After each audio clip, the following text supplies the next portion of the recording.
parler de la francophonie. Le mot francophonie est un mot qui est peut-être mal choisi quelque part. Parce que dans le mot francophonie, il y a le mot phonie, et le mot phonie, ça renvoie à l'oralité. Or, une langue ne s'inscrit pas nécessairement dans l'oralité. Elle peut s'inscrire dans l'écriture.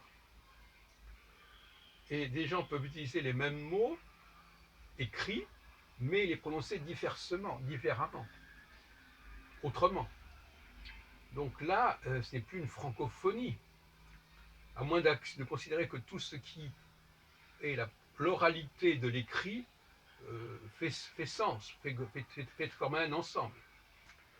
On pourrait peut-être parler plutôt de francographie aussi, parce que la graphie, c'est l'écrit, et dans le cadre de la langue française, il y a effectivement un monde francophone de gens qui parlent le français, qui le parlent au sens oral du terme, et puis il y a ceux qui l'écrivent.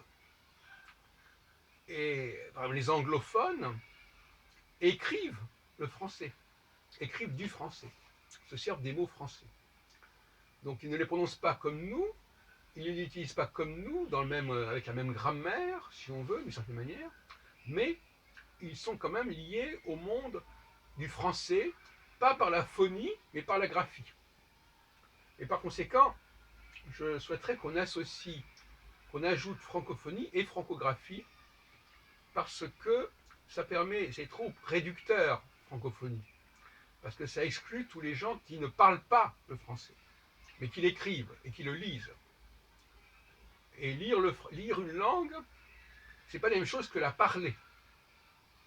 Vous pouvez par exemple présenter un Anglais un texte en français, il comprendra une très grande partie des mots français, mais il ne parlera pas pour autant le français.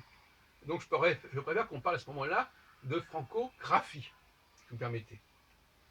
Et c'est très important parce que la langue française ne peut pas être appréciée quant à son impact uniquement au regard de la phonie, mais elle doit également être jugée et jaugée au regard de sa graphie et de la présence de la graphie française, c'est-à-dire de l'orthographe française, des mots français, au sein de différentes langues.